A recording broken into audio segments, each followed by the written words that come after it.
Comme tout bon motard, nos deux compères ont toujours besoin de savoir qui a la plus grosse. Salut l'ami motard. Je vais te défoncer. Salut l'ami. Boltring.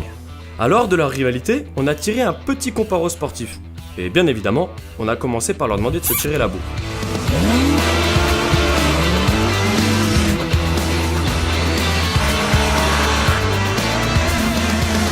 Léo, même en baston, il adore sa RS. Avec son grand guidon droit, son KTRC et son moteur dispo sans sursaut, sa meule est efficace et rassurante. Sa position plus relaxe joue aussi en sa faveur. Sa selle est plus moelleuse et plane, comme une planche de surf. Ce qui n'est pas sans déplaire à notre ami Léo. Ouais, je suis fan de ride, je suis fan de Bone Waves. C'est qui? C'est un acteur? Bah non, la glisse, le ride quoi. Snowboard, surf, le wake. Je kiffe la glisse. Oh le petit bâtard! Alors certes, niveau gabarit et entre les jambes, la RS fait passer la Z de Kevin pour une ER6 sous perf de cocaïne. Avec son moteur plus rageux et plus explosif, la Z900 standard est aussi un poil plus vive à manier. Mais ça n'a pas empêché Léo de tenir tête à son compère, rassuré, lui, par la présence d'un traction control. Ah ouais, il est chaud. Le moteur plus dispo et réactif à bas régime l'a aussi bien aidé pour s'extraire des virages et faire oublier les 10 kg d'écart qui séparent ces deux Z.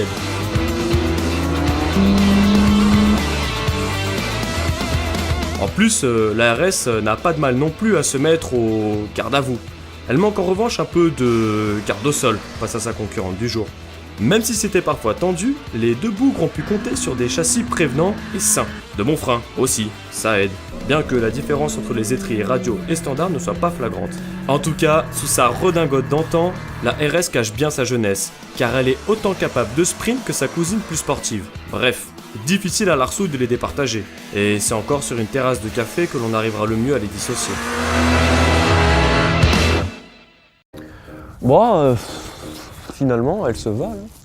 Ouais, la tienne est plutôt légère, la mienne a des assistances. Ouais, c'est kiff-kiff hein, pour se Ouais, tirer la bourre. Pas trop mal. Et oui, la rivalité motard ne s'arrête jamais. S'ils étaient parvenus à s'entendre sur leur machine, il faut que nos deux amis sachent qui pisse le plus loin.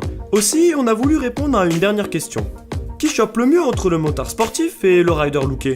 Car personnellement, je pense que c'est de là que vient cet engouement pour tout ce qui est vintage. Et à l'issue d'un test hautement journalistique et scientifique, on s'est rendu compte que celui qui match le plus, c'est le rider looké.